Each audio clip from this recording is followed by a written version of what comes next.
그렇다면 마지막으로 우리가 영안이 열리려면 우리가 할 수 있는 게 뭘까?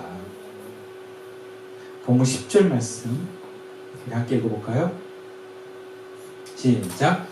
너희가 무슨 일이든지 누구를 용서한다면 나도 그리하고 내가 만일 용서한 일이 있으면 용서한 것을 너희를 위하여 그리스도 앞에서 하는 것이니. 여러분, 결국 영안은 뭐와 관련이 있냐면 영안은 거룩과 관련이 있어요. 거룩. 근데 이 거룩을 우리 스스로가 어떤 과정들을 통해서 나타나는 건데, 오늘 본문을 통해서 우리에게 얘기하는 이 거룩 위한 과정에서 뭐가 필요하다 하면 용서가 필요하다고 얘기해요. 용서. 바울은 자신을 대적함으로 교회를 어지럽힌 사람들을 교회가 용서하라고 합니다. 그리고 너희들의 용서가 나의 용서라는 거예요. 그래서 바울이 고린도 교인들에게 너희를 위한 거다.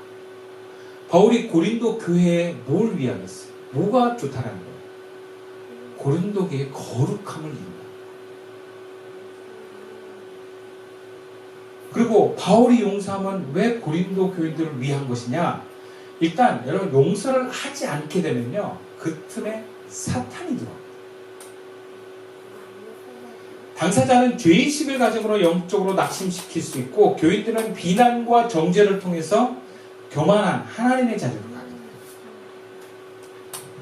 그리고 용서라고 하는 것은 그 사람의 악을, 그 사람의 잘못을만 보지 않고 그 뒤에 사단이 있다는 것을 아는 거예요. 이것을 믿는 사람만이 가능한 게 용서입니다. 용서가 쉽게 되는 게 아니에요. 그리고 더 큰 시각으로 하나님의 인도하심 속에서 일어난 은혜의 사건이라고 받아들일 수 있는 사람이 용서하게 돼요. 여러분, 내가 받은 상처가 있는데 그 상처가 아물지도 않은데 어떻게 쉽게 용서가 됩니까? 용서 안 돼요. 근데 본인이 이게 하나님의 은혜 가운데 있는 사건이고 결국 이로 말미암아서 내가 하나님께 더 다가갈 수 있게 되었구나라는 것을 깨달은 사람만이 상대방의 용서를 구하는 어떤 거 없이도 내가 용서를 할 수 있게 되는 거예요. 그러니까 용서는 영적인 사건이고 믿음의 사건입니다. 성경에서 용서의 가장 대표되는 사건이 창세기에 나오는 요셉 이야기예요.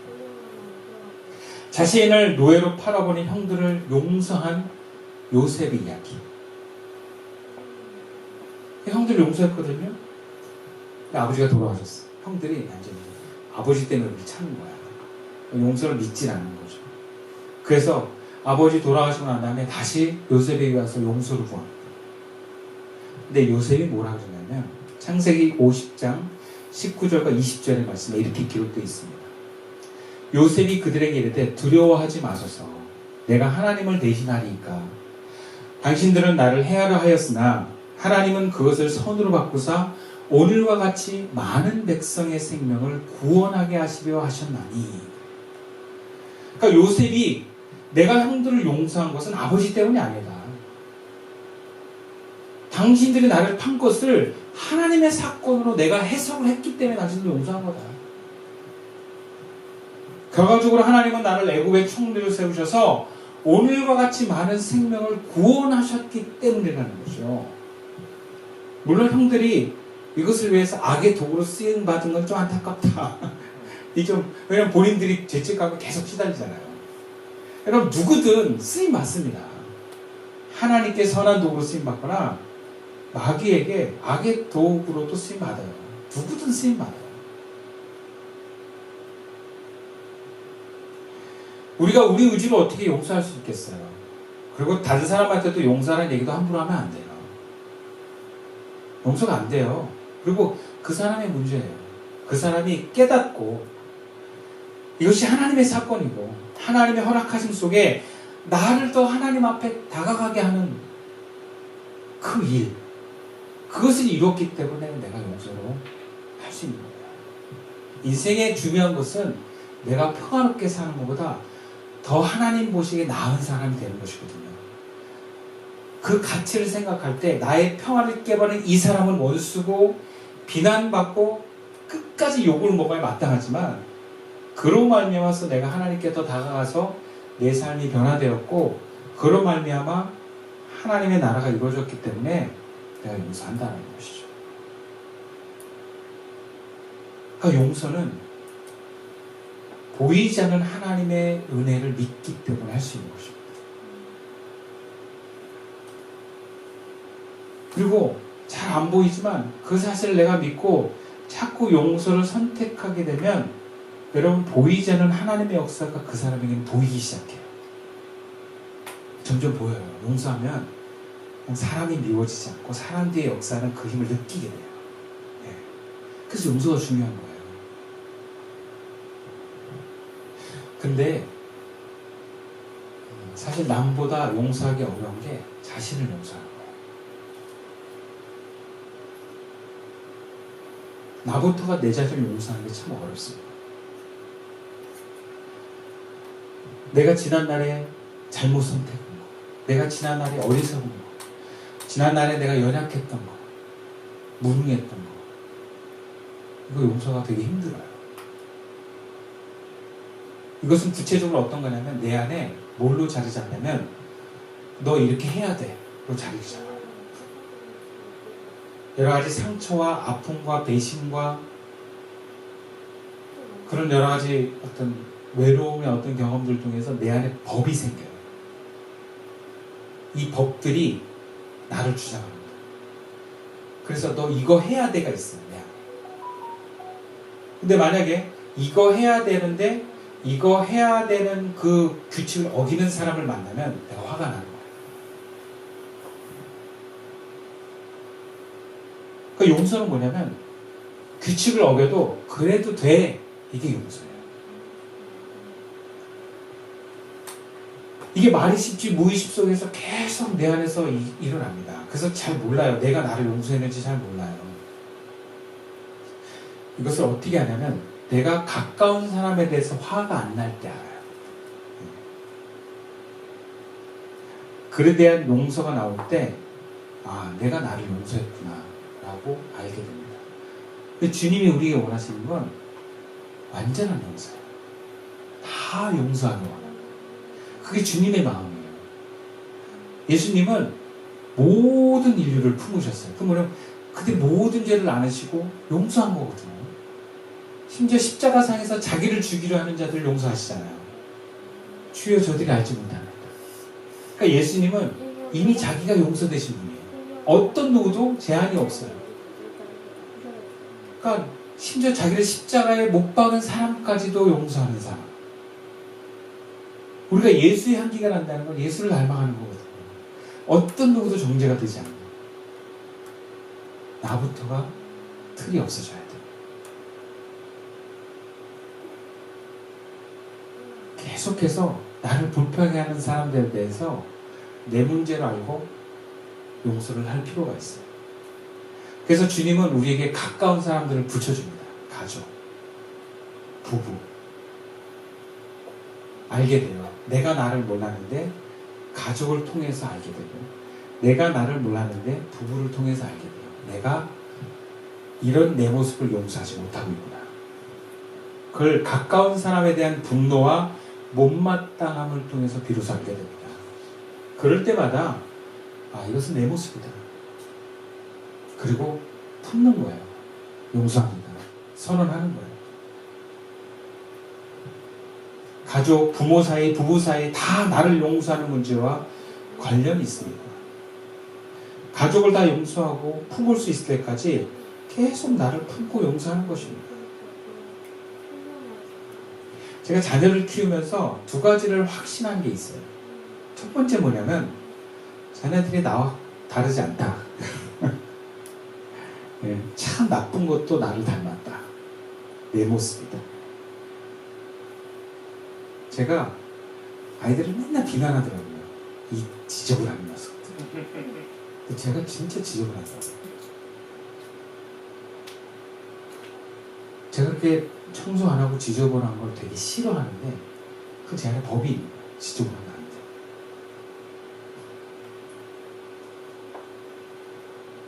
그러니까 그걸 자꾸 용서했어요. 그래, 지저분해도 돼. 내가 치우자. 내가 치우자. 내가 치우면 아이들은 나랑 똑같으니까 아이들이 치우겠지. 그래서 제가 요즘에 아주 성실하게 청소를 합니다. 아이들하고 같이 자거든요. 이불도 제가 아주 성실하게 깔고 제가 다 해요. 예전에는 항상 어떤 생각이 드냐면 애들이 버릇 나빠지니까 애들 시켜야지. 이불 깨! 맨날 그렇게 잔소리했거든요. 근데 지금은 제가 다 해요. 대학 한마디만 해요. 아들아, 또 나중에 아들 낳으면 네가 이렇게 개줘. 제가 또 우리 자녀를 키우면서 두 번째 확실하게 된 건 뭐냐면, 내가 나를 용서하지 못하면 내가 화내고 밀어낸다는 걸 알았어. 그러니까 내가 나를 용서한지를 모르겠는데 내가 아이들을 대하면서 알았어. 아, 내가 이런 부분을 내가 나를 용서 못하고 있구나. 예를 들어서 우리 아이들이 오락만 하고 무능에 있으면 제가 너무 꼴보기가 싫어요.